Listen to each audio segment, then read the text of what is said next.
ഏക ദൈവത്തിന് സ്തുതി. എൻ്റെ പേര് മീഗുൾ. ഞാൻ ഇടുക്കി ജില്ലയിലെ കുമളിയിൽ നിന്നാണ് വരുന്നത്. ഞാൻ കൃപാസനത്തിൽ വന്ന് ഉടമ്പടി എടുത്തതിൻ്റെ 113ാമത്തെ ദിവസമാണിന്ന്. ആ 113ാമത്തെ ദിവസം എന്നെ ഇവിടെ കയറ്റി സാക്ഷ്യത്തിന് യോഗ്യയാക്കിയ പരിശുദ്ധ അമ്മയോടുള്ള മധ്യസ്ഥ പ്രാർത്ഥനയും അതുപോലെ ഇവിടുത്തെ ഉടമ്പടിയുമാണ്. അതുകൊണ്ട് പരിശുദ്ധ അമ്മയോടുള്ള നന്ദി അറിയിക്കുന്നു. അതിനോടൊപ്പം എനിക്കിന്നിവിടെ സാക്ഷ്യം പറയാനായിട്ട് കാരണമായി തീർന്നത് എൻ്റെ ജീവിതത്തിലുണ്ടായിട്ടുള്ള സങ്കടങ്ങളും പ്രയാസങ്ങളും ദുരിതങ്ങളും ഒറ്റപ്പെടലുകളും ഒക്കെയാണ്. ഈ സഹനങ്ങളൊക്കെ എനിക്ക് തന്നത് കർത്താവായ യേശുക്രിസ്തുവാണ്. ആ യേശുക്രിസ്തു തന്ന സഹനങ്ങൾ മൂലമാണ് ഇന്ന് ഞാനിവിടെ വന്ന് സാക്ഷ്യം പറയാനായിട്ട് കാരണമായത്. ആ സഹനത്തെ പ്രതി കർത്താവായ യേശുക്രിസ്തുവിൻ്റെ നാമത്തിൽ ഞാൻ നന്ദി അറിയിക്കുന്നു. എൻ്റെ ഹസ്ബൻഡ് ദുബായിൽ എൻജിനീയറായിട്ട് വർക്ക് ചെയ്യുവാണ്. 2019 മുതൽ വർക്ക് ചെയ്യുവാണ്. ഏകദേശം 4 വർഷത്തോളമായി വർക്ക് ചെയ്യുന്നുണ്ടെങ്കിൽ പോലും ഞാനും എറണാകുളത്ത് വർക്ക് ചെയ്യുന്നുണ്ട്. പക്ഷേ ഞങ്ങൾക്ക് ഒരുപാട് സാമ്പത്തികമായിട്ടുള്ള ബുദ്ധിമുട്ടുകളുണ്ട്. അതുപോലെ തന്നെ ഞങ്ങളുടേതൊരു ലവ് മാരേജ് ആയിരുന്നു. ഞങ്ങൾ യാക്കോബായ സമുദായത്തിൽപ്പെട്ടവരാണ്. സെയിം സമുദായക്കാരാണെങ്കിൽ പോലും കല്യാണം ഉറപ്പിച്ചതിന് ശേഷം സാമ്പത്തികത്തിൻ്റെ കാര്യങ്ങൾ പറഞ്ഞും അതുപോലെ ഞാൻ ഇടുക്കിയിലെ ഒരു ഗ്രാമപ്രദേശത്ത് താമസിക്കുന്ന എന്നെ ഒരു പട്ടണത്തിലോട്ട് കല്യാണം കഴിഞ്ഞ് വരുമ്പം എൻ്റെ മാതാപിതാക്കളുടെ രീതികളും എൻ്റെ രീതികളും തന്നെ നാട്ടുമ്പുറത്തുകാരുടെ രീതികളൊക്കെ ആയിരുന്നു. അപ്പോൾ അതുമായിട്ട് എൻ്റെ ഭർത്തൃ വീട്ടുകാർക്ക് പൊരുത്തപ്പെട്ടു പോകാനായിട്ടുള്ള അവരെയും കുറ്റം പറഞ്ഞിട്ട് കാര്യമില്ല. അവർ ജീവിച്ച സാഹചര്യവും ഞങ്ങൾ ജീവിച്ച സാഹചര്യവും തമ്മിൽ ഒരുപാട് വ്യത്യാസങ്ങളൊക്കെ ഉണ്ടായിരുന്നു. അതുപോലെ സാമ്പത്തികമായിട്ട് നല്ല അന്തരം ഉണ്ടായിരുന്നു. അപ്പോൾ കല്യാണത്തിന് മുമ്പ് തന്നെ 2 വീട്ടുകാരും തമ്മിൽ കുറേ അസ്വസ്ഥതകളുണ്ടായിരുന്നു. പക്ഷേ ഈ അസ്വസ്ഥതകളുടെയൊക്കെ ചോദ്യമുന എന്നിലേക്കാണ് വന്നത്. ഹസ്ബൻഡിൻ്റെ കുറ്റപ്പെടുത്തലുകൾ, ഭർത്തൃ വീട്ടുകാരുടെ കുറ്റപ്പെടുത്തലുകൾ, എൻ്റെ വീട്ടുകാരുടെ കുറ്റപ്പെടുത്തലുകൾ.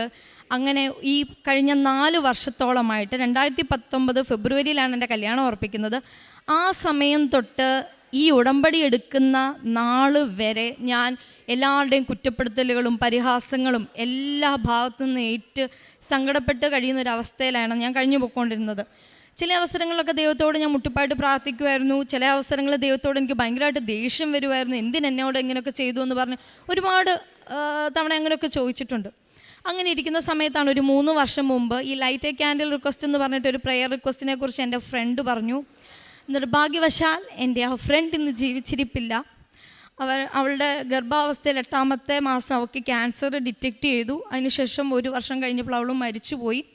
അവളാണ് എന്നോട് ഈ കൃപാസനത്തെക്കുറിച്ച് പറയുന്നത്. അവൾക്ക് അസുഖം വന്ന സമയത്തുമെല്ലാം അവൾ പ്രാർത്ഥിക്കുമായിരുന്നു. അപ്പോഴും ഞാൻ വിചാരിച്ചു അവൾ പ്രാർത്ഥിച്ച് സൗഖ്യപ്പെടാത്ത ദൈവത്തെ ഞാൻ എന്തിനു വിളിക്കുന്നു എന്നാണ് ഞാൻ വിചാരിച്ചത്. പക്ഷെ ഞാൻ ഒരു കാര്യം മാത്രം അവളുടെ പ്രത്യാശ ഞാൻ ഐഡൻറ്റിഫൈ ചെയ്തില്ല. കാരണം 8 മാസം ഗർഭിണിയായ ഒരു സ്ത്രീക്ക്, അതും ജീവിതം തുടങ്ങിയ ഒരു വ്യക്തിക്ക് ക്യാൻസർ ഡിറ്റക്റ്റ് ചെയ്യുമ്പോൾ സ്വാഭാവികമായിട്ട് ഞാൻ ദൈവത്തെ പ്രാഗത്തേ ഉള്ളൂ എൻ്റെ സ്വഭാവം അനുസരിച്ച്. പക്ഷേ അവൾ ഒരിക്കൽ പോലും ദൈവം എനിക്ക് തന്നു അല്ലെങ്കിൽ ദൈവം ഇങ്ങനെ എന്നോട് പ്രവർത്തിച്ചു എന്ന് പറഞ്ഞിട്ടില്ല. വളരെ പോസിറ്റീവായിട്ട് അവൾ ഞങ്ങളോടെല്ലാം പെരുമാറി. എല്ലാവരെയും കോൺടാക്റ്റ് ചെയ്യുമായിരുന്നു, എല്ലാവരെയും വിളിക്കുമായിരുന്നു. ICUവിൽ കിടക്കുന്ന സമയത്താണെങ്കിലും എനിക്ക് സാക്ഷ്യത്തിൻ്റെ വീഡിയോകൾ അയച്ചു തരുമായിരുന്നു. എന്നോട് പറയും നീ കൃപാസനത്തിൽ പോകണം, പ്രാർത്ഥിക്കണമെന്നൊക്കെ പറയുമായിരുന്നു. എന്നെ എപ്പോഴും മോട്ടിവേറ്റ് ചെയ്യുമായിരുന്നു. അതിനുശേഷം അവൾക്ക് കുട്ടി ഉണ്ടായി. ഏകദേശം കുട്ടിക്ക് 1 വയസ്സാവാറായപ്പോഴത്തേക്കിനാണ് വീണ്ടും സിവിയർ കണ്ടീഷൻ വന്ന് അവൾ ICUവിൽ കിടന്ന സമയത്തും എനിക്ക് എല്ലാ ദിവസവും 5:30 സാക്ഷ്യം അയച്ചു തരുമായിരുന്നു. പക്ഷേ ഞാൻ ഒരു സാക്ഷ്യം പോലും ഞാൻ ഓപ്പൺ ചെയ്തിട്ടുമില്ല, നോക്കിയിട്ടുമില്ല, ഒന്നുമില്ല. അതിനിടയ്ക്കാണ് അവൾക്ക് ക്യാൻസർ സീരിയസ് ആയി. അവൾ ഇനി തിരിച്ചു വരില്ല എന്നുള്ളൊരു സ്റ്റേജ് വന്ന് എനിക്ക് മനസ്സിലായി. കഴിഞ്ഞ വർഷം ഒക്ടോബർ മാസത്തിൽ എനിക്ക് എല്ലാവരും പറഞ്ഞു അവളിനി ഒരു തിരിച്ചുവരവുണ്ടാവില്ല. അപ്പോൾ ആ സമയത്ത് അവളുടെ പപ്പയുടെ സഹോദരനോട് ഞാൻ പറഞ്ഞു, എനിക്ക് അവളുടെ അവസാന നിമിഷങ്ങൾക്ക് മുമ്പ് എനിക്ക് 3 ദിവസമെങ്കിലും എനിക്ക് അവളുടെ കൂടെ താമസിക്കണം എന്ന് പറഞ്ഞു. എനിക്ക് അവളുടെ കൂടെ അവസാനമായിട്ട് ചിലവഴിക്കാൻ കിട്ടുന്ന സമയമാണ്, അതുകൊണ്ട് എനിക്ക് അവളുടെ കൂടെ താമസിക്കണമെന്ന് പറഞ്ഞു. അങ്ങനെ അവസാന സ്റ്റേജിൽ രാജഗിരിയിൽ നിന്ന് അഡ്മിറ്റ് ആക്കിയിട്ട് അവളെ ഇടുക്കിയിലെ വീടിനടുത്തുള്ള ഹോസ്പിറ്റലിലേക്ക് കൊണ്ടുപോയി. അപ്പോൾ അവളുടെ പാപ്പൻ എന്നെ വിളിച്ചിട്ട് പറഞ്ഞു, ഇവിടെ വന്ന് നിന്നോ, ഇനി എത്ര ദിവസം ഉണ്ടെന്ന് അറിയില്ല എന്ന് പറഞ്ഞു. ഞാനങ്ങനെ 3 ദിവസം അവളോടൊപ്പം പോയി ചിലവഴിച്ചു. ആ സമയത്തും അവൾക്ക് ഭയങ്കര പ്രത്യാശയായിരുന്നു. ഞാൻ ഓർത്തെൻ്റെ ദൈവമേ, ഇവളെന്താ ഇങ്ങനെയൊക്കെ സംസാരിക്കുന്നത്, തിരിച്ചു വരുമെന്നുള്ള പ്രത്യാശയെ തന്നെ നിന്നു. ആ ഹോസ്പിറ്റലിൽ എല്ലാ ദിവസവും മാസ് ഉണ്ട്. 5:30 മാസ് തുടങ്ങി ഒരു 6:15 സമയമൊക്കെ ആകുമ്പോഴത്തേന് കുർബാന വരും. അപ്പം ഞാൻ കുറേ 2.5 വർഷമൊക്കെ കൂടിയാണ് കുമ്പസാരിക്കുന്നത്, കുർബാന കൊള്ളുന്നതൊക്കെ. അപ്പം ഞാൻ കിടന്നുറങ്ങുമ്പം ഇവള് രാവിലെ എന്നെ വിളിച്ചിട്ട് പറയും, മരിക്കാൻ പോകുന്നൊരു രോഗിയാണെന്ന് ഓർക്കണം, എന്നെ വിളിച്ചിട്ട് പറയും, നീ എഴുന്നേക്ക്, നീ എന്താണ് കുർബാന അനുഭവിക്കാത്ത, നീ എന്താണ് ഇങ്ങനെ കിടക്കുന്നത്, നീ ഇങ്ങനെ നടന്നോ കേട്ടോ. എന്നിട്ട് എപ്പോഴും എന്നോട് ഇങ്ങനെ പറയുമായിരുന്നു. അങ്ങനെ അവൾ കുർബാന കൊള്ളും, ഞാൻ അവിടെ ജസ്റ്റ് കുർബാന വരുന്ന സമയത്ത് എഴുന്നേറ്റ് നിൽക്കും, അങ്ങനെ മാത്രമേ ഉണ്ടായിരുന്നുള്ളൂ. അങ്ങനെ 2-3 ദിവസം കഴിഞ്ഞു. ഞാനൊരു തിങ്കളാഴ്ച തിരിച്ചു പോന്നു. അത് കഴിഞ്ഞിട്ട് വന്ന വ്യാഴാഴ്ച അവൾ മരിച്ചു. വളരെ പ്രത്യാശയിൽ തന്നെയാണ് അവൾ ഈ ലോകത്തുനിന്ന് വേർപെട്ട് പോയത്. അതിനുശേഷം എൻ്റെ മനസ്സിൽ എപ്പോഴും വളരെ ഒരു സങ്കടം കിടപ്പുണ്ടായിരുന്നു. എൻ്റെ മാനസാന്തരത്തിന് വേണ്ടിയിട്ട് അവൾക്ക് ഭയങ്കര ആഗ്രഹമായിരുന്നല്ലോ എനിക്കിത്. അവൾ ജീവിച്ചിരിക്കുന്ന സമയത്ത് ഞാൻ ദൈവത്തിങ്കിലേക്ക് തിരിയാനായിട്ട് എനിക്ക് പറ്റിയില്ലല്ലോ എന്നുള്ളൊരു സങ്കടമൊക്കെ ഉണ്ടായിരുന്നു. പക്ഷെ അതൊക്കെ ഞാനങ്ങ് മറന്നുപോയി. അങ്ങനെ ഇരിക്കുന്ന സമയത്താണ് അവൾ മരിച്ച മാസം തന്നെ എൻ്റെ ഹസ്ബൻഡിനൊരു ജോലി കിട്ടി. അതിൻ്റെ ഇടയ്ക്ക് ഞാൻ ഹസ്ബൻഡുമായിട്ട് സാമ്പത്തികമായിട്ടുള്ള എൻ്റെ തർക്കങ്ങളൊക്കെ ഉണ്ടായിരുന്നു. വേറെ പ്രശ്നങ്ങളൊക്കെ ഒന്നുമില്ലായിരുന്നു. പക്ഷേ അതിൻ്റെ ഇടയ്ക്ക് ചെറിയ ചെറിയ തർക്കങ്ങളൊക്കെ വരുമ്പം എൻ്റെ കസിനോട് ഞാനിങ്ങനെ പറയും. അപ്പോൾ അവൾ ഇവിടെ വന്ന് ഉടമ്പടി എടുത്തിട്ടുണ്ട്, അവൾക്ക് ഒരുപാട് സാക്ഷ്യങ്ങളൊക്കെ ഉണ്ടായിട്ടുണ്ട്. അപ്പം ഞാൻ പറയും, എടി കൃപാസനത്തിൽ എനിക്ക് വിശ്വാസമില്ല, കാരണം അവിടുത്തെ എന്തൊക്കെ ട്രോള് വീഡിയോകളൊക്കെ കാണുന്നുണ്ട്, എനിക്കതിലൊന്നും വിശ്വാസമില്ല. പക്ഷേ മാതാവിൽ എനിക്ക് വിശ്വാസമാണ്. അപ്പം അവൾ എന്നോട് പറഞ്ഞു, അങ്ങനെയാണ് നീ ഇവിടെ ഇരുന്ന് പ്രാർത്ഥിക്കാൻ പറഞ്ഞു. പക്ഷേ പിന്നെ ഞാൻ വിചാരിക്കുന്ന പോകാമെന്ന് വിചാരിച്ചിരിക്കും. പിന്നെ കുറേ തടസ്സങ്ങൾ വരും, അങ്ങനെ പോകാതൊക്കെ ഇരുന്നു. അങ്ങനെ ആ സമയത്ത് ഹസ്ബൻഡിന് ഒക്ടോബർ മാസത്തിൽ ജോലി ശരിയായി. അപ്പോൾ പഴയ കമ്പനി 2 മാസം നോട്ടീസ് പീരീഡ് സെർവ് ചെയ്യണമായിരുന്നു. അങ്ങനെ ഡിസംബർ മാസത്തിലായപ്പോഴത്തേക്കിന് പുള്ളിക്കൊരു ജോലി കിട്ടി, പുതിയൊരു നല്ലൊരു സാലറി പാക്കേജിലൊക്കെ ജോലി കിട്ടി പുള്ളിക്ക്. അപ്പോൾ ജോലി കിട്ടിയപ്പോഴും ഞങ്ങൾ തമ്മിൽ കുഞ്ഞു ചെറിയ പ്രശ്നങ്ങളൊക്കെ ഉണ്ട്. അപ്പോഴും ഞാൻ ഇവളോട് വിളിച്ചിട്ട് പറയും, എടി ഇങ്ങനെ പ്രശ്നമാണ്. എൻ്റെ കസിൻ്റെ അടുത്ത് വിളിച്ചിട്ട് പറയും പ്രശ്നങ്ങളാണെന്ന് പറയുമ്പോൾ ഇവളെന്നോട് പറയും, നീ കൃപാസനത്തിൽ പോ. അപ്പം ഞാൻ ഇങ്ങനെ മനസ്സിൽ ഇങ്ങനെ തന്നെ വിചാരിച്ചു, ഹസ്ബൻഡിന് ജോലി കിട്ടിയ കാര്യം എനിക്കും എൻ്റെ ഹസ്ബൻഡിന് മാത്രമേ അറിയത്തുള്ളൂ. പുള്ളി പഴയ കമ്പനിയുടെ നോട്ടീസ് പീരീഡ് സെർവ് ചെയ്തുകൊണ്ടിരിക്കും. അപ്പം ഞാനിപ്പോൾ കൃപാസനത്തിൽ പോകുകയാണെങ്കിൽ എല്ലാവരും വിചാരിക്കും എൻ്റെ ഹസ്ബൻഡിന് ഞാൻ ഇവിടെ വന്ന് പ്രാർത്ഥിച്ച് കിട്ടിയ ജോലിയാണല്ലോ എന്ന് വിചാരിക്കും. എന്താണെങ്കിലും കൃപാസന മാതാവിന് ക്രെഡിറ്റിൻ്റെ ആവശ്യമില്ല എന്ന് മനസ്സിൽ വിചാരിച്ചൊരു വ്യക്തിയാണ് ഞാൻ. എന്തുകൊണ്ടെന്നാലും ആ ജോലി എൻ്റെ ഹസ്ബൻഡ് ഡിസംബർ മാസത്തിൽ കയറി. നല്ല സാലറി പാക്കേജ് ആയിരുന്നു, ഞങ്ങളുടെ പ്രശ്നങ്ങൾക്കെല്ലാം ഉള്ളൊരു പരിഹാരമായിരുന്നു.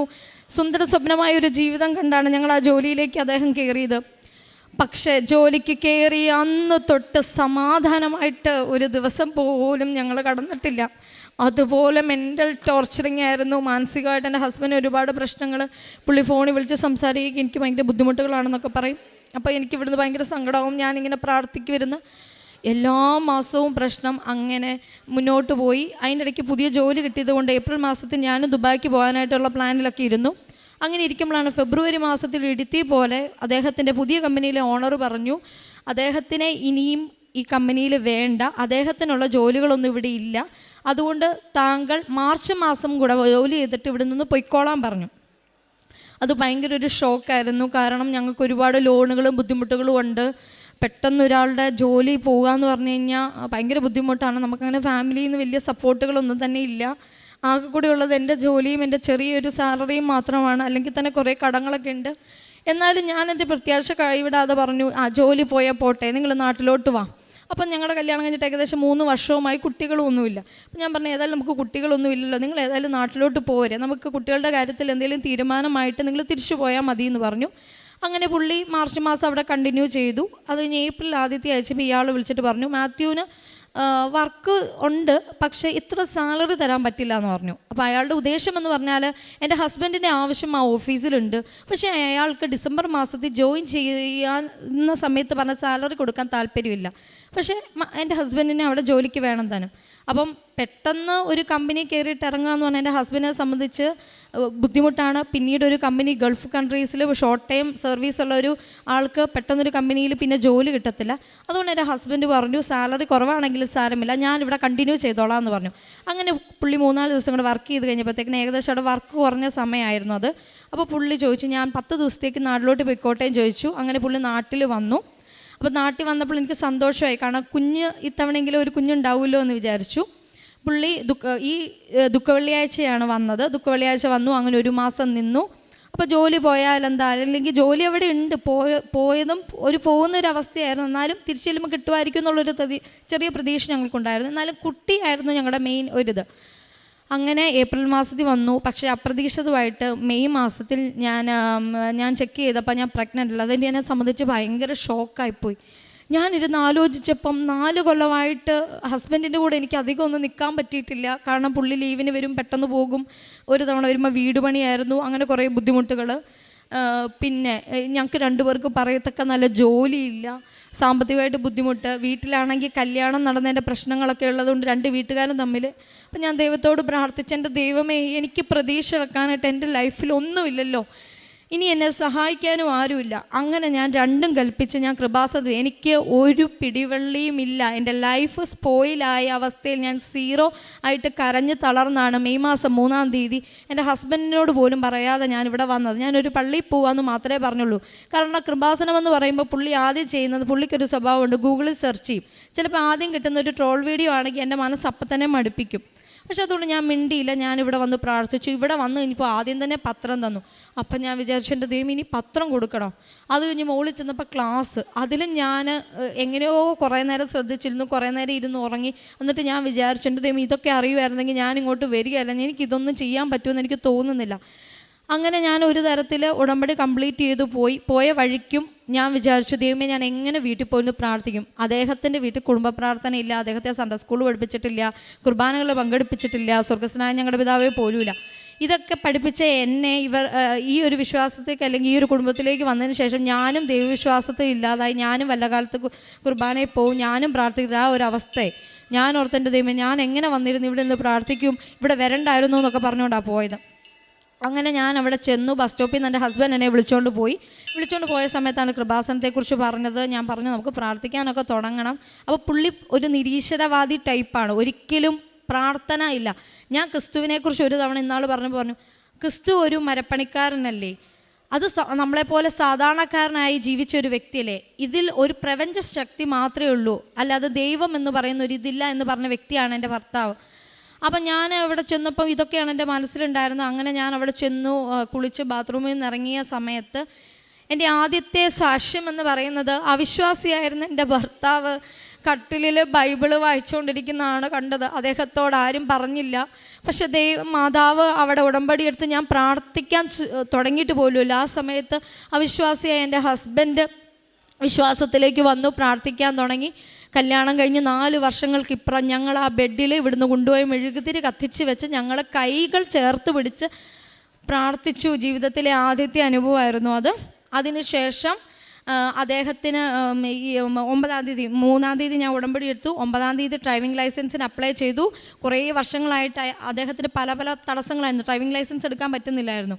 അങ്ങനെ 9-ാം തീയതി പുള്ളി ഡ്രൈവിംഗ് ലൈസൻസിന് അപ്ലൈ ചെയ്തപ്പോൾ ഒരു ചലഞ്ച് ഉള്ളത്, ലേണേഴ്സ് പാസ്സായി 1 മന്ത് കംപ്ലീറ്റ് ചെയ്താലേ നമുക്ക് ടെസ്റ്റിന് അപ്ലൈ ചെയ്യാൻ പറ്റത്തുള്ളൂ. അപ്പോൾ എൻ്റെ ഹസ്ബൻഡ് പറഞ്ഞു, എടി ചിലപ്പോൾ ഇയാൾ തിരിച്ചു വിളിക്കുകയാണെങ്കിൽ എനിക്ക് പോകേണ്ടി വരും, എനിക്ക് ടെസ്റ്റിന് അറ്റൻഡ് ചെയ്യാൻ പറ്റുമെന്ന് തോന്നുന്നില്ല. അപ്പോൾ ഞാൻ പറഞ്ഞു, കുഴപ്പമില്ല, ചിലപ്പോൾ അത് കഴിഞ്ഞിട്ടായിരിക്കും ഇയാൾ വിളിക്കുന്നത്, എന്തായാലും നിങ്ങൾ കൊടുക്കാൻ പറഞ്ഞു. അങ്ങനെ അദ്ദേഹം ലേണേഴ്സ് പാസ്സായി, 9-ാം തീയതി പാസ്സായി. അടുത്ത ജൂൺ 9 വരെ അദ്ദേഹത്തിന് വെയിറ്റ് ചെയ്യേണ്ടിയിരുന്നു. അങ്ങനെ അതങ്ങ് കഴിഞ്ഞു. അതിന് ശേഷം പിന്നെ ഈ കമ്പനിയിൽ നിന്ന് ഇദ്ദേഹത്തെ തിരിച്ചു വിളിക്കുന്നില്ല. സാധാരണഗതിയിൽ ഒരു എംപ്ലോയി നാട്ടിൽ പോയി കഴിഞ്ഞാൽ അവർ തിരിച്ചു വിളിക്കുന്ന ഡേറ്റ്. അപ്പം ഇയാളൊരു തീരുമാനം പറയുന്നില്ല. ഞാൻ വീണ്ടും മാതാവിനോട് പ്രാർത്ഥിച്ചു, മാതാവേ, ഇദ്ദേഹത്തിൻ്റെ ജോലിയിലൊരു തീരുമാനം നൽകണമെന്ന് പറഞ്ഞ് പ്രാർത്ഥിച്ചു. അങ്ങനെ പ്രാർത്ഥിച്ചതിൻ്റെ ഫലമായിട്ട് പഴയ ഓണർ വിളിച്ചിട്ട് പറഞ്ഞു, ജൂൺ 14-ാം തീയതി തിരിച്ചു വന്നോളാൻ പറഞ്ഞു. അങ്ങനെ എൻ്റെ ഹസ്ബൻഡ് ജൂൺ 14-ാം തീയതിക്ക് പോകാൻ ടിക്കറ്റ് എടുത്തു. ആ സമയത്താണ് ജൂൺ 14-ാം തീയതി ടിക്കറ്റ് എടുത്തു. അപ്പോൾ എൻ്റെ ഹസ്ബൻഡ് പറഞ്ഞു, എടി എന്താണേലും 14-ാം തീയതിത്തേക്ക് ടിക്കറ്റ് എടുത്തു, ജൂൺ 9-ാം തീയതിക്കും 14-ാം തീയതിക്കും ഇടയ്ക്ക് എനിക്ക് ഡ്രൈവിംഗ് ടെസ്റ്റിനൊരു ഡേറ്റ് കിട്ടത്തില്ല, കിട്ടിയാലും എനിക്ക് കിട്ടുമെന്നൊന്നും തോന്നുന്നില്ല. അപ്പോൾ ഞാൻ പറഞ്ഞു, മാതാവിനോട് പ്രാർത്ഥിക്ക്. അങ്ങനെ 9-ാം തീയതി കഴിഞ്ഞ് വീണ്ടും പുള്ളി ടെസ്റ്റിന് അപ്ലൈ ചെയ്തപ്പം ദൈവാനുഗ്രഹം എന്ന് പറയട്ടെ, 13-ാം തീയതി ചൊവ്വാഴ്ച അദ്ദേഹത്തിന് ടെസ്റ്റിനുള്ള ഡേറ്റ് കിട്ടി. അങ്ങനെ പോകുന്നതിന് മുമ്പ് ഞാൻ തലയിൽ ഇവിടുന്ന് തന്നുവിട്ട തൈലം തേച്ച് കുരിശു വരച്ച് ഞങ്ങൾ 2 ഒരുമിച്ച് ഇന്ന് പ്രാർത്ഥിച്ച് അദ്ദേഹം ടെസ്റ്റിന് പോയി. അദ്ദേഹം 4 വീലറും 2 വീലറും ടെസ്റ്റ് പാസ്സായി. അതിനുശേഷം അദ്ദേഹം ദുബായിക്ക് തിരിച്ചുപോയി. ദുബായിക്ക് ചെന്ന സമയത്ത് ഞങ്ങൾക്ക് ഓൾറെഡി ഒരു 1 lakh rupees അവിടുത്തെ ഓണർ തരാനുണ്ടായിരുന്നു. അവിടെ ചെന്നപ്പോൾ അയാൾ ഭയങ്കര പ്രശ്നം ഉണ്ടാക്കി. നിങ്ങളുടെ സാലറി കുറവായിട്ടുള്ള ഇതിലാണ് ഇനി വർക്ക് ചെയ്യിക്കാൻ പോകുന്നത്. അപ്പോൾ ആ പുതിയ എഗ്രിമെൻറ്റ് കോൺട്രാക്റ്റ് നിങ്ങൾ സൈൻ ചെയ്താൽ മാത്രമേ നിങ്ങളുടെ മാർച്ച് മാസത്തിലെ പിടിച്ചു വെച്ചിരിക്കുന്ന സാലറി തരാൻ പറ്റത്തുള്ളൂ. അപ്പോൾ ഇദ്ദേഹം ഇവിടുന്ന് പോയ സമയത്ത് ഏകദേശം ഒരു 2,30,000 രൂപയുടെ കടം ഉണ്ടായിരുന്നു. അപ്പോൾ ഈ 1,00,000 രൂപ നമുക്ക് കിട്ടാനുണ്ടല്ലോ, അപ്പം തന്നെ കുറച്ച് നമുക്ക് സമാധാനമാവല്ലോ എന്ന് വിചാരിച്ചാൽ ചെന്നേ. അപ്പോഴത്തേനും അവിടെ ചെന്ന് പറഞ്ഞു കോൺട്രാക്റ്റ് സൈൻ ചെയ്യണം. അപ്പോൾ അവിടുത്തെ കോൺട്രാക്റ്റ് എന്നൊക്കെ പറഞ്ഞ് നമുക്ക് എന്തെങ്കിലും ഒരു ട്രാപ്പ് ഉണ്ടാവും. അപ്പം ഞാൻ പറഞ്ഞു, എൻ്റെ ഹസ്ബൻഡ് ഭയങ്കര ടെൻഷൻ. അപ്പം ഞാൻ പറഞ്ഞു മാതാവ് നോക്കിക്കോളും, നിങ്ങൾ നോക്കിക്കോ, ഒരു കോൺട്രാക്റ്റ് പോലും ഇല്ലാതെ അയാൾ നിങ്ങൾക്ക് പൈസ തരും, ഇല്ലെങ്കിൽ നിങ്ങൾ കണ്ടോളാൻ പറഞ്ഞു. അങ്ങനെ ഹസ്ബൻഡ് പറഞ്ഞു ഇല്ലടി അങ്ങനെയൊന്നുമില്ല, അയാൾ തരത്തില്ല, നിനക്ക് അയാളുടെ സ്വഭാവം അറിയത്തില്ല. അപ്പം ഞാൻ ഹസ്ബൻഡിനോട് ദേഷ്യപ്പെട്ടിട്ട് പറഞ്ഞു നാളിതുവരെ നിങ്ങൾ ജീവിച്ചിട്ട് നിങ്ങളുടെ മെറിറ്റിൽ ആശ്രയിച്ചിട്ട് നിങ്ങൾക്ക് എന്തെങ്കിലും നേടാൻ പറ്റിയിട്ടുണ്ടോ എന്ന് ചോദിച്ചു. ഫെയ്ത്ത് എന്ന് പറയുന്നത് നിങ്ങളുടെ ജീവിതത്തിൽ വേണം, ഫെയ്ത്ത് ഇല്ലാതെ നിങ്ങൾക്കൊന്നും ചെയ്യാൻ പറ്റത്തില്ല എന്ന് പറഞ്ഞ് ഞാൻ ഹസ്ബൻഡിനോട് ദേഷ്യപ്പെട്ടു. അപ്പോഴും പറഞ്ഞു ഇല്ല അത് അയാൾ തരില്ല, കോൺട്രാക്റ്റ് ഒപ്പിടാതെ. ഞാൻ പറഞ്ഞു എനിക്ക് വിശ്വാസമുണ്ട്, എനിക്ക് ഫെയ്ത്ത് ഉണ്ട്, ഞാൻ എൻ്റെ മെറിറ്റിലല്ല ആശ്രയിക്കുന്നതെന്ന് പറഞ്ഞു. അങ്ങനെ ഇരുന്ന സമയത്ത് 2 ദിവസങ്ങൾക്ക് ശേഷം ഈ കോൺട്രാക്റ്റ് ഒപ്പിടാതെ പൈസ തരത്തില്ലെന്ന് പറഞ്ഞ വ്യക്തി 1 lakhൽ ഞങ്ങൾക്ക് 75,000 രൂപ മാത്രം തന്നു. അപ്പോഴും എനിക്കും ഒരു പ്രശ്നം തോന്നിയില്ല. പക്ഷെ ഞാൻ എൻ്റെ ഹസ്ബൻഡിനോട് പറഞ്ഞു നിങ്ങളുടെ ഓണറിനെ നിങ്ങൾ ശപിക്കരുത്, ആ മനുഷ്യന് വേണ്ടിയിട്ട് നിങ്ങൾ അനുഗ്രഹിച്ച് പ്രാർത്ഥിക്കണം, അദ്ദേഹത്തിന് സമ്പൽ സമൃദ്ധി ഉണ്ടാവാൻ വേണ്ടിയിട്ട് പ്രാർത്ഥിക്കണം. ചിലപ്പോൾ നമ്മുടെ ഈ 25,000 രൂപ കൊണ്ടായിരിക്കും ആ മനുഷ്യൻ രക്ഷപ്പെടാൻ പോകുന്നത്. ആ മനുഷ്യന് വേണ്ടിയിട്ട് നിങ്ങൾ അനുഗ്രഹിച്ച് പ്രാർത്ഥിക്കണം, അദ്ദേഹം അതെങ്കിലും നമുക്ക് തന്നല്ലോ എന്ന് പറഞ്ഞു. അങ്ങനെ ആ മനുഷ്യൻ 25,000 രൂപ തന്നു. അങ്ങനെ കടന്നുപോയി ഒരു 4-5 ദിവസം കഴിഞ്ഞപ്പോൾ എൻ്റെ മൊബൈലിലേക്ക് ദുബായിൽ നിന്നൊരു കോൾ വന്നു. ഒരു ലേഡിയാണ് സംസാരിച്ചത്. എനിക്ക് ഇംഗ്ലീഷ് നന്നായിട്ട് സംസാരിക്കാനൊന്നും അറിയില്ല. പെട്ടെന്ന് മിസ്റ്റർ മാത്യു ജോസഫ് എന്ന് പറഞ്ഞപ്പോൾ എനിക്ക് പെട്ടെന്ന് മനസ്സിലായി എൻ്റെ ഹസ്ബൻഡിൻ്റെ പേരാണല്ലോ, എൻ്റെ ഹസ്ബൻഡിനെ തിരക്കി വിളിക്കുന്നതാണെന്ന് എനിക്ക് മനസ്സിലായി. ഞാൻ പെട്ടെന്ന് എൻ്റെ കാശ് രൂപ എൻ്റെ കഴുത്തിലുണ്ടായി. ഞാൻ മുറുകെ പിടിച്ചിട്ട് പറഞ്ഞു എൻ്റെ മാതാവ് എന്നെ സഹായിക്കണമേ എന്ന് പറഞ്ഞു. അപ്പോൾ ആ ലേഡി എന്നോട് പറഞ്ഞു ഇമ്മീഡിയറ്റ് ആയിട്ട് നിങ്ങളുടെ ഹസ്ബൻഡിനോട് തിരിച്ച് വിളിക്കാൻ പറയണം, നിങ്ങളുടെ ഹസ്ബൻഡിൻ്റെ ദുബായിലുള്ള നമ്പർ വിളിച്ചിട്ട് കിട്ടുന്നില്ല എന്ന് പറഞ്ഞു. ഞാൻ പെട്ടെന്ന് വേറെ കൂടുതലൊന്നും ചോദിച്ചില്ല, ഉള്ള ഇംഗ്ലീഷിലൊക്കെ പറഞ്ഞിട്ട് ഞാൻ ഹസ്ബൻഡിനെ വിളിച്ചിട്ട് പറഞ്ഞു പെട്ടെന്ന് നിങ്ങൾ വിളിക്കണം, ഒരു ലേഡി വിളിച്ചിട്ടുണ്ട്, മിസ്സസ് മോണിക്ക എന്നാണ് അവരുടെ പേരെന്ന് പറഞ്ഞു. അങ്ങനെ എൻ്റെ ഹസ്ബൻഡ് പെട്ടെന്ന്, അപ്പോൾ ആൾക്ക് ഇവിടുന്ന് പോയപ്പോൾ ഫോൺ റീചാർജ് ചെയ്യാനുള്ള പൈസ പോലും ഇല്ലാതെയാണ് പുള്ളി പോയത്. പുള്ളി പെട്ടെന്ന് ഒരു ഫ്രണ്ടിൻ്റെ നമ്പറിൽ നിന്ന് അവരെ വിളിച്ചപ്പോൾ പറഞ്ഞു അതൊരു ഇൻ്റർവ്യൂ കോളായിരുന്നു. നാളിതുവരെ എൻ്റെ ഹസ്ബൻഡിന് എൻ്റെ നമ്പർ എങ്ങനെ കൊടുത്തു എന്നറിയത്തില്ല. എൻ്റെ ഹസ്ബൻഡിൻ്റെ ഇൻ്റർവ്യൂ കോള് ഇന്ത്യയിൽ താമസിക്കുന്ന എൻ്റെ മൊബൈലിലേക്കാണ് വന്നത്. സാധാരണഗതിയിൽ അദ്ദേഹത്തിൻ്റെ നമ്പർ കൊടുത്ത് അദ്ദേഹത്തെ വിളിച്ചിട്ട് കിട്ടിയില്ലെങ്കിൽ ഒരിക്കലും ഒരു HR മറ്റൊരു നമ്പറിലേക്കും വിളിക്കത്തില്ല. അതുപോലെ ഇന്ത്യയിലുള്ള ഒരു നമ്പറിലേക്ക് അവർ ഒരിക്കലും വിളിക്കില്ല. അവരെൻ്റെ നമ്പറിലേക്കാണ് വിളിച്ചത്. അപ്പോൾ ഞാൻ അറിഞ്ഞു ഇത് ഇൻ്റർവ്യൂ കോളാന്ന് പറഞ്ഞപ്പോൾ ഞാൻ പറഞ്ഞു ഇത് മാതാവ് കൊണ്ടു തന്നതാണ്, നിങ്ങൾ പ്രാർത്ഥിച്ച് പ്രിപ്പയർ ചെയ്തിട്ട് പോകണമെന്ന് പറഞ്ഞു. അങ്ങനെ ഞാനും അദ്ദേഹം രാത്രിയിലിരുന്ന് പ്രാർത്ഥിച്ചു. അതിന് മുമ്പ് അദ്ദേഹം ദുബായിക്ക് പോകുന്നതിന് ഒരു 2 weeks മുമ്പ് എൻ്റെ മനസ്സിനെ ഒരാൾ ഭയങ്കരമായിട്ട് ശല്യപ്പെടുത്തുവാണ്. നിങ്ങളുടെ ഹസ്ബൻഡിന് നിങ്ങളൊരു ഫോർമൽ ഡ്രസ്സ്, ഇൻ്റർവ്യൂവിന് അറ്റൻഡ് ചെയ്യാനായിട്ടുള്ള ഒരു ഫോർമൽ ഡ്രസ്സ് നിങ്ങളെടുത്ത് കൊടുത്ത് വിടണമെന്ന് പറഞ്ഞാൽ എന്നെ ഡിസ്റ്റർബ് ചെയ്യുക. അപ്പം തന്നെ ഞങ്ങൾ സാമ്പത്തികമായിട്ട് നല്ല ബുദ്ധിമുട്ടായി, ബന്ധുക്കളോട് പറയാൻ ഞങ്ങൾക്ക് നാണക്കേട്, ഒരു ഡ്രസ്സ് മേടിക്കാൻ പോലെയുള്ള പൈസ ഇല്ലാത്ത ഗതികെട്ട അവസ്ഥയിലാണ് ഞങ്ങൾ നിന്നുകൊണ്ടിരുന്നത്. അപ്പോഴും തലേന്നും ഡ്രസ്സ് മേടിച്ചില്ല. എന്നാൽ ഡ്രസ്സില്ലാതെ ഇങ്ങനെ പോകട്ടെ എന്ന് ഞാൻ വിചാരിച്ചു. രാത്രിയിൽ എനിക്ക് ഉറങ്ങാൻ പറ്റുന്നില്ല. രാത്രി തന്നെ ഞാൻ എൻ്റെ ഫ്രണ്ടിനെ വിളിച്ചിട്ട് പൈസ മേടിച്ചിട്ട് ഞാൻ ഇദ്ദേഹം പോകുന്നതിന് അന്ന് രാവിലെ ഇദ്ദേഹത്തെ വിട്ടിട്ട് ഞാൻ പറഞ്ഞു നിങ്ങൾ ആരെ കൊന്നിട്ടാണെങ്കിലും വേണ്ടിയല്ല, നിങ്ങൾ ഡ്രസ്സില്ലാതെ നിങ്ങൾ ഇവിടുന്ന് ഫ്ലൈറ്റ് കയറി പോയില്ല എന്ന് പറഞ്ഞു. അങ്ങനെ എൻ്റെ ഹസ്ബൻഡ് പോയി ഡ്രസ്സ് മേടിച്ചുകൊണ്ട് പോയി. അപ്പോൾ ഈ ഇൻ്റർവ്യൂവിൻ്റെ കോള് വരുന്നത് വൈകിട്ടാണ്. അദ്ദേഹത്തിന് സത്യം പറഞ്ഞാൽ നല്ലൊരു ഡ്രസ്സ് ഇൻ്റർവ്യൂവിന് ഇട്ടുകൊണ്ട് പോകാനില്ലായിരുന്നു. ഇവിടുന്ന് ഞാൻ അദ്ദേഹത്തെ കൊണ്ട് എടുപ്പിച്ച ഡ്രസ്സും ഇട്ടുകൊണ്ടാണ് അദ്ദേഹം ഇൻ്റർവ്യൂവിന് പോയത്. ഇൻ്റർവ്യൂ കഴിഞ്ഞപ്പോൾ എന്നോട് പറഞ്ഞു എടി ഈ ഡ്രസ്സിന് പോലും അവിടെ മാർക്കുണ്ട്, ഏറ്റവും വെൽ ഡ്രസ്ഡ് ആയിട്ടാണ് ഞാൻ പോയത്, ഫസ്റ്റ് ലെവൽ പാസ്സായപ്പോൾ തന്നെ പറഞ്ഞു ഈ ഡ്രസ്സ് ഇട്ടത് കൊണ്ട് തന്നെ എനിക്ക് അവിടെ ഫുൾ മാർക്ക് കിട്ടിയിട്ടുണ്ട്. അതുപോലെ സെക്കൻഡ് ലെവൽ വന്നു, പുള്ളി പാസ്സായി. അങ്ങനെ ഇവിടുന്ന് പോയി 1 മാസം തികഞ്ഞപ്പോഴത്തേന് പുള്ളിക്ക് ജോലിയായി. അപ്പോൾ ഗൾഫ് കൺട്രീസിലൊക്കെ വർക്ക് ചെയ്തവർക്കറിയാം പ്രോപ്പറായിട്ടുള്ള നോട്ടീസ് പീരീഡ് സെർവ് ചെയ്യാതെ ഒരിക്കലും അവർ റിലീവിങ് ലെറ്റർ കൊടുക്കില്ല. അപ്പം അങ്ങനെ ഇരുന്നപ്പോൾ ഞാൻ വീണ്ടും പ്രാർത്ഥിച്ചു. പ്രാർത്ഥനയ്ക്ക് ശേഷമാണ് റെസിഗ്നേഷൻ ലെറ്റർ മെയിൽ ചെയ്ത് കൊടുക്കുന്നത്. മെയിൽ ചെയ്ത് കൊടുത്ത സമയത്ത് ഈ പഴയ ഓണർ ഒരു ചോദ്യം പോലും ചോദിച്ചില്ല, റെസിഗ്നേഷൻ അപ്രൂവ് ചെയ്തു. മാത്യുവിനോട് പറഞ്ഞു നിങ്ങൾ മൺഡേ മോർണിംഗ് ഓഫീസിലേക്ക് വാ, നിങ്ങളുടെ വിസ ക്യാൻസൽ ചെയ്യാനുള്ള പ്രോസസ്സുകൾ ഞാൻ ക്ലിയർ ആക്കി തരാമെന്ന് പറഞ്ഞു. അപ്പോൾ ഇതിന് മുമ്പാണെങ്കിൽ 3 വർഷം വർക്ക് ചെയ്ത കമ്പനിയിൽ 2 മാസം നോട്ടീസ് പീരീഡ് സെർവ് ചെയ്തിട്ടാണ് അദ്ദേഹത്തിന് റിലീവിംഗ് ലെറ്റർ കൊടുത്തത്. ഈ കമ്പനിയിലാണെങ്കിൽ നിങ്ങൾ ഓർക്കണം 2 വർഷത്തെ വിസ ഓൾറെഡി പഴയ ഓണർ പൈസ കൊടുത്തെടുത്തിട്ടിരിക്കുകയാണ്. വെറും 6 മാസമാണ് വർക്ക് ചെയ്തത്. 6 മാസത്തിൽ ആകെ പുള്ളി വർക്ക് ചെയ്തത് 4 മാസമാണ്. സത്യം പറഞ്ഞാൽ ആ ഓണർക്ക് ഒരുപാട് ലോസുകളും വന്നിട്ടുണ്ട്. എന്നിട്ട് പോലും അയാൾ ഒന്നും ചോദിക്കാതെ അത് ക്യാൻസൽ ചെയ്ത് കൊടുത്തു. അതെല്ലാം ഞാൻ മാതാവിനോട് മുട്ടിപ്പായിട്ട് പ്രാർത്ഥിച്ചതിൻ്റെ ഫലമായിട്ടാണ് പെട്ടെന്ന് ക്യാൻസൽ ചെയ്ത് കൊടുത്തത്. ഇയാൾ ക്യാൻസൽ ചെയ്ത് കൊടുത്തു. ഒരു അതെല്ലാം എൻ്റെ ലൈഫിലെ എല്ലാ സാക്ഷ്യങ്ങളും നടന്നിട്ടുള്ള ചൊവ്വാഴ്ച ദിവസമാണ്. അങ്ങനെ ചൊവ്വാഴ്ച ദിവസം വിസ പഴയ കമ്പനിയുടെ എല്ലാ പേപ്പർ വർക്കുകളും കംപ്ലീറ്റ് ആയി. പുതിയ കമ്പനിക്കാരുമായിട്ട് കോൺടാക്ട് ചെയ്തു. അപ്പോഴും അടുത്ത ഇഷ്യൂ എന്ന് പറയുന്നത് നയാ പൈസയില്ല, പുതിയ കമ്പനിക്കാർ അക്കോമഡേഷനും തന്നിട്ടില്ല, പഴയ കമ്പനിക്കാർ നാളെ തന്നെ ഇറങ്ങുകയും വേണം. അപ്പോൾ എൻ്റെ ഹസ്ബൻഡ് പറഞ്ഞു, എടി ഞാൻ ഈ ബാഗ് സാധനങ്ങളുമായിട്ട് എങ്ങോട്ട് പോകും, എൻ്റെ നയാ പൈസ പോലും ഇല്ല, പോകാനുള്ള ഒരു അവസ്ഥയില്ല, ബാഗെങ്കിലും വെക്കാനായിട്ട് ഈ ഓണർ എനിക്കൊരു സമയം തരുവാണെങ്കിൽ കൂട്ടുകാരൻ്റെ കൂടെ പോയി നിൽക്കുക, ഈ ബാഗിൽ ലഗേജ് ചുമന്ന് പോകാൻ അല്ലെങ്കിൽ ടാക്സിക്ക് പൈസ കൊടുക്കണം, എൻ്റെ പൈസയൊന്നുമില്ല എന്ന് പറഞ്ഞു. അപ്പോൾ ഞാൻ പറഞ്ഞു, നിങ്ങൾ നോക്കിക്കോ, നിങ്ങൾ പ്രാർത്ഥിച്ചിട്ട് അയാളെ പഴയ ഓണറെ വിളിക്കാൻ പറഞ്ഞു. അങ്ങനെ ഓണറെ വിളിച്ചപ്പോൾ അയാൾ ആദ്യം ഷൗട്ട് ചെയ്തു, താൻ എന്നോട് ഇൻഫോം ചെയ്യാതെ താൻ വേറൊരു കമ്പനിയിലും പോയി, എന്നിട്ട് തൻ്റെ ലഗേജും ബാഗ് ഞാനിവിടെ സൂക്ഷിക്കണമെന്ന് ചോദിച്ചു. അങ്ങനെ അയാൾ ഫോൺ വെച്ചിട്ട് ഒരു 2 മിനിറ്റിന് ശേഷം അയാൾ വീണ്ടും തിരിച്ച് വിളിച്ചിട്ട് പറഞ്ഞു, താൻ എന്താണെന്ന് വെച്ചാൽ ചെയ്തോ, താൻ ഇവിടെ ബാഗ് വെച്ച്, പക്ഷേ ഞായറാഴ്ച വരെ ഇവിടെ നിൽക്കാൻ പറ്റത്തുള്ളൂ, താൻ ഇവിടെ നിന്നോളാൻ പറഞ്ഞു. അപ്പം ഞായറാഴ്ച ആയപ്പോൾ എൻ്റെ ഹസ്ബൻഡിന് വീണ്ടും ടെൻഷൻ.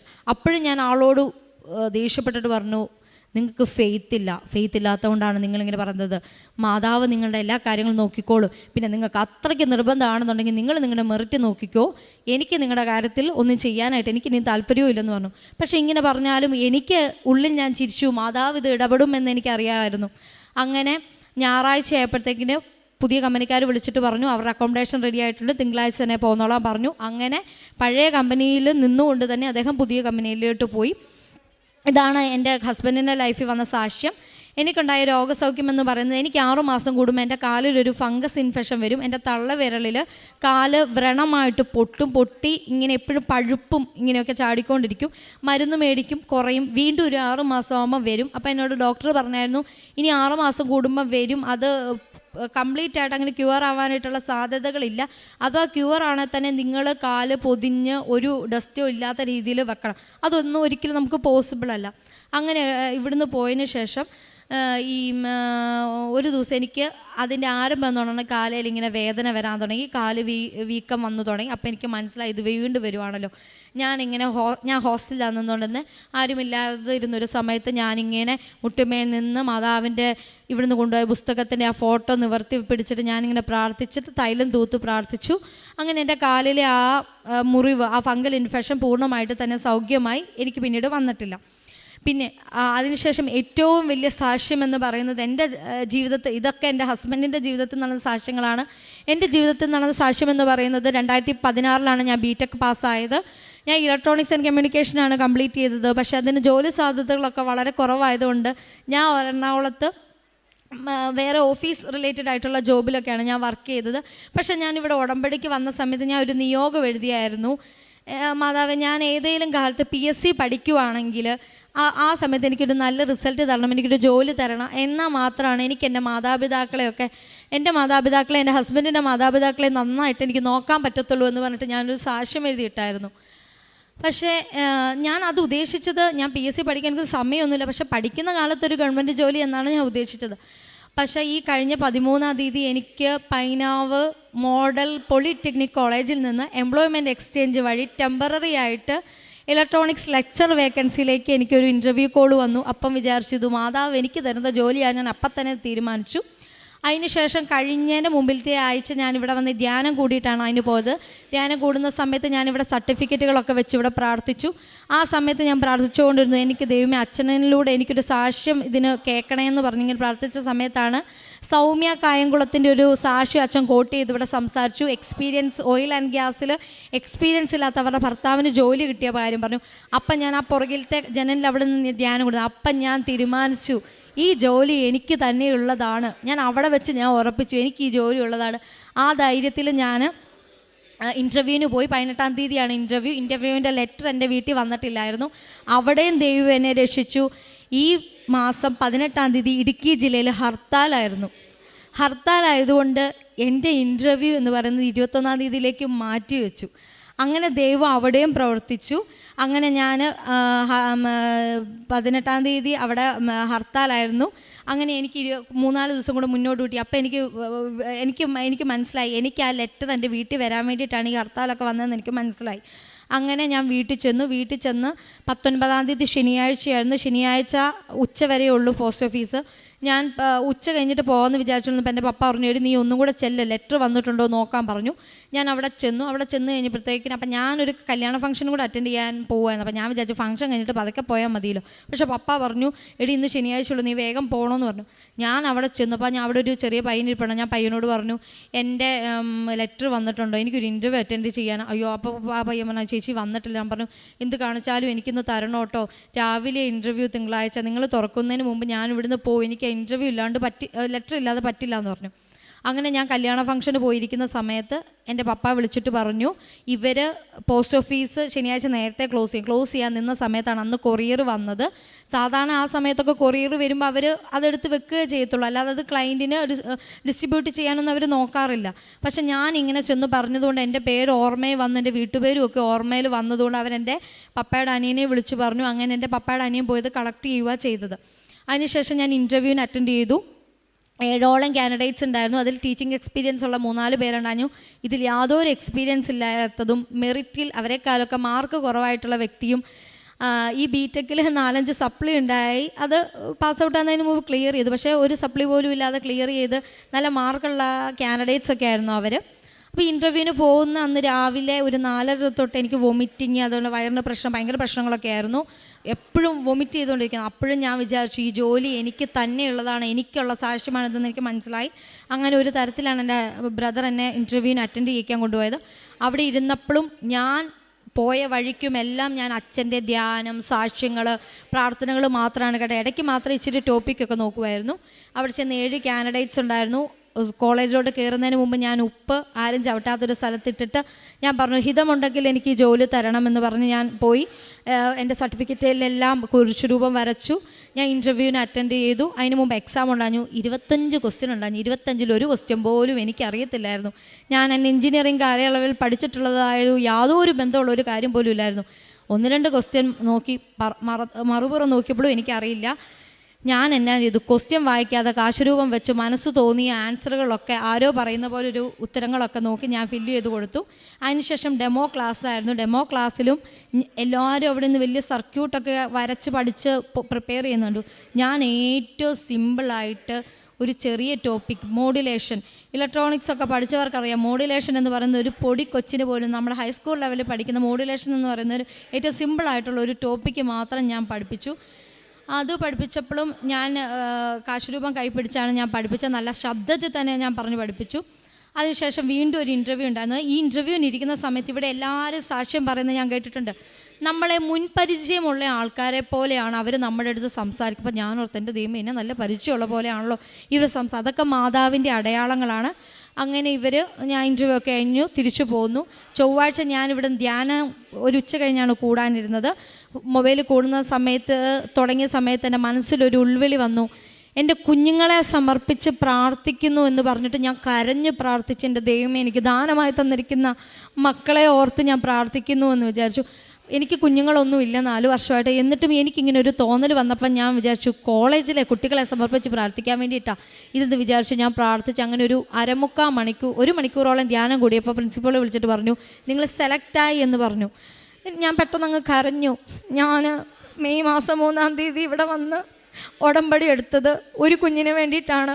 പക്ഷേ പരിശുദ്ധ അമ്മ ഞാൻ അറിയത്തില്ലാത്ത എൻ്റെ സബ്ജക്റ്റ് പഠിപ്പിക്കാൻ വേണ്ടിയിട്ട് അറിയത്തില്ലാത്ത ദേശത്ത് കിടക്കുന്ന കുറേ കുഞ്ഞുങ്ങളെ പരിശുദ്ധ അമ്മ എൻ്റെ കൈകളിൽ കൊണ്ട് തന്നു.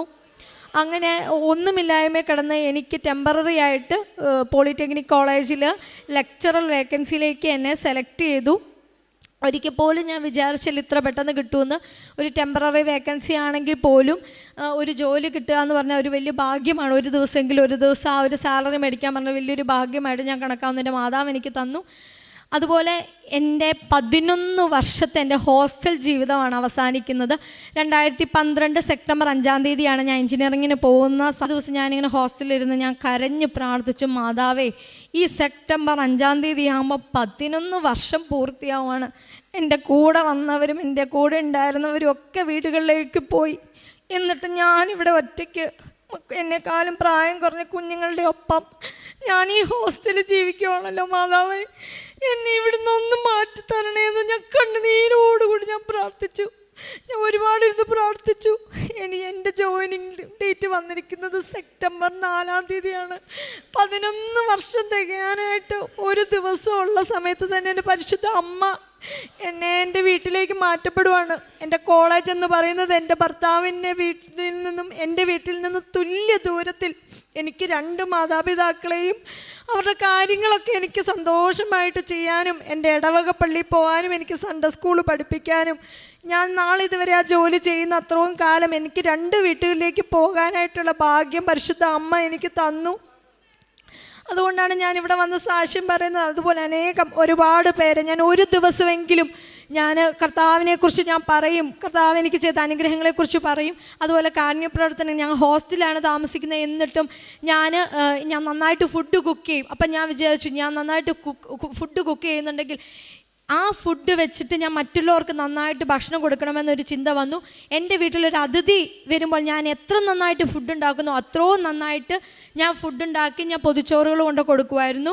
പിന്നെ ഡിസബിളായിട്ടുള്ള കുട്ടികളുടെ അനാഥ മന്ദിരങ്ങൾ ഞാൻ സന്ദർശിക്കുമായിരുന്നു, അവിടെ പോയി ശുശ്രൂഷ ചെയ്തിട്ടുണ്ട്. പിന്നെ മൊബൈലിലൂടെ ഒക്കെ വരുന്ന സഹായങ്ങൾക്ക് ഞാൻ ചെയ്യുമായിരുന്നു. അതിൽ കുറേ പേരുടെ ഒക്കെ നമ്പറുകളൊക്കെ സേവ് ചെയ്തിട്ട് അവർക്ക് വചനങ്ങളൊക്കെ അയച്ചു കൊടുക്കും. അവരോട് ഞാൻ സംസാരിക്കും. ക്യാൻസർ പേഷ്യൻസ് ആയിട്ടുള്ള കുട്ടികളെ ആശ്വസിപ്പിക്കും. പിന്നെ വചനങ്ങളൊക്കെ എല്ലാവർക്കും അയച്ചു കൊടുക്കും. പിന്നെ എന്നാൽ കഴിയുന്ന മരുന്ന് മേടിക്കാനും അതുപോലെ ചികിത്സാ സഹായങ്ങളും പിന്നെ എന്നാൽ കഴിയുന്ന എല്ലാ സഹായങ്ങളും ഒരു മടിയും കൂടാതെ ദൈവനാമത്തിൽ എനിക്ക് ചെയ്യാൻ പറ്റുന്നുണ്ട്. ഇത്രയുമാണ് എൻ്റെ ജീവിതത്തിൽ നടന്ന്. ഇതിലും ഒരുപാട് ഇവിടെ പറയാൻ പറ്റുന്നതും പറയാൻ പറ്റത്തില്ലാത്തതുമായ ഒരുപാട് സാക്ഷ്യങ്ങൾ എൻ്റെ ജീവിതത്തിൽ നടന്നിട്ടുണ്ട്. ഈ കാര്യങ്ങളെയൊക്കെ പ്രതി പരിശുദ്ധ അമ്മയ്ക്കും കർത്താവായ യേശുക്രിസ്തുവിൻ്റെ നാമത്തിൽ ഞാൻ നന്ദി അറിയിക്കുന്നു. ദൈവം അവരുടെ കണ്ണുകളിൽ നിന്ന് കണ്ണുനീർ തുടച്ചു നീക്കും. വെളിപാടിൻ്റെ പുസ്തകം 7-ാം അധ്യായം 17-ാം തിരുവചനമാണ്. താൻ സീറോയായിരുന്ന ഒരവസ്ഥയിൽ ഒരു അവസാനത്തെ പിടിവള്ളി ഒന്ന് നോക്കാം, ആ ഒരു അവസ്ഥയിലാണ് ഈ മകള് കൃപാസനത്തിലേക്ക് വരുന്നതെന്നാണ് നാം കേട്ടത്. ഇനി വേറെ എങ്ങും രക്ഷയില്ല, ഇനി പോകാൻ ഇടമില്ല. അങ്ങനെ തൻ്റെ വ്യക്തി ജീവിതം, കുടുംബജീവിതം, ഇതൊക്കെ തൻ്റെ പ്രൊഫഷണൽ ലൈഫ്, ഇതെല്ലാം ഈ മകൾക്ക് ഒത്തിരിയേറെ വിഷമങ്ങൾ നൽകിക്കൊണ്ടിരുന്നു. എല്ലാവരും കുറ്റപ്പെടുത്തുകയും ഒറ്റപ്പെടുത്തുകയും ചെയ്യുന്ന അവസരത്തിൽ നമുക്ക് വരുവാനുള്ള ഒരു സ്ഥലമാണ് നമ്മുടെ അമ്മയുടെ ഈ സ്ഥലം, കൃപാസനം. നമ്മെ നോക്കി ഇവിടെ പരിശുദ്ധ അമ്മ കാത്തിരിക്കുകയാണ് എന്നുള്ളതാണ് അനുഭവ സാക്ഷ്യങ്ങളിലൂടെ നമുക്ക് മനസ്സിലാവുക.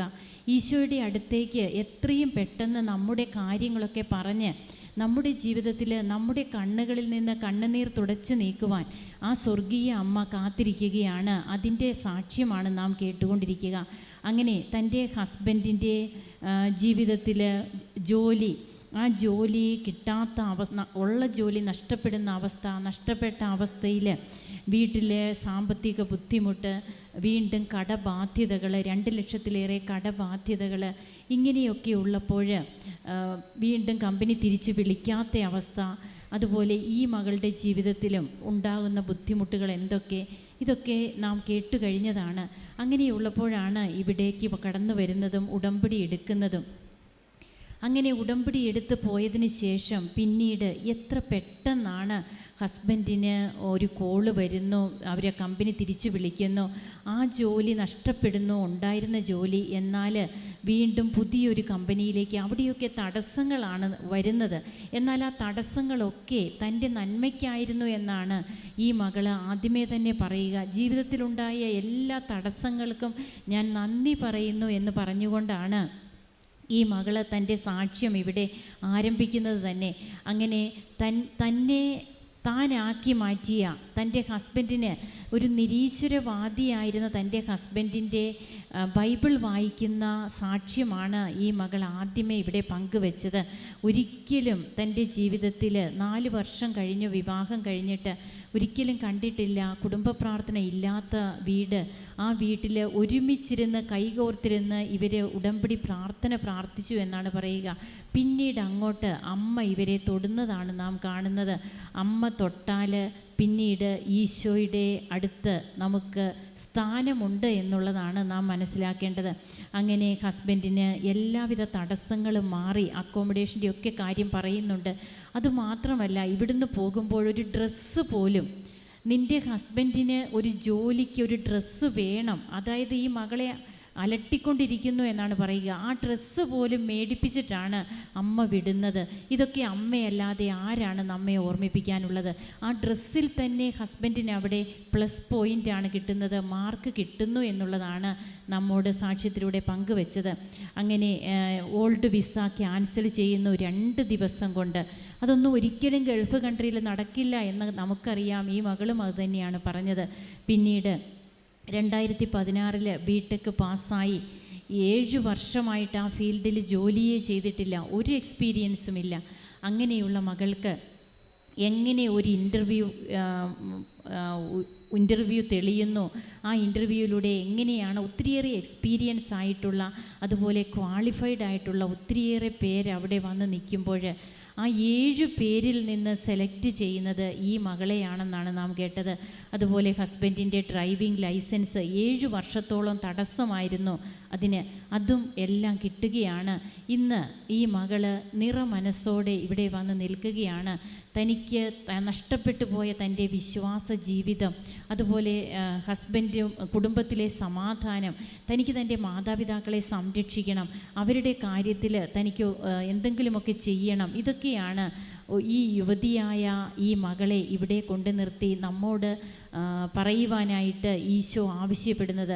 അപ്പോൾ എന്തുമാത്രമാണ് യുവതി-യുവാക്കൾ, യൂത്തായിട്ടുള്ള ദമ്പതികൾ അവരുടെ ജീവിതത്തിൽ ഉടമ്പടിയിലൂടെ ഈശോയിലേക്ക് അടുക്കുന്നതെന്നുള്ളതാണ് നമുക്ക് മനസ്സിലാവുക. നമുക്ക് നമ്മുടെ കണ്ണുകളിൽ നിന്ന് കണ്ണുനീർ തുടച്ചു മാറ്റുന്ന നല്ല തമ്പുരാൻ്റെ ശക്തമായ പ്രവർത്തനങ്ങൾക്ക് കരങ്ങളടിച്ച് ഈശോയ്ക്കും അമ്മയ്ക്കും നന്ദി പറയാം, ദൈവത്തെ മഹത്വപ്പെടുത്താം.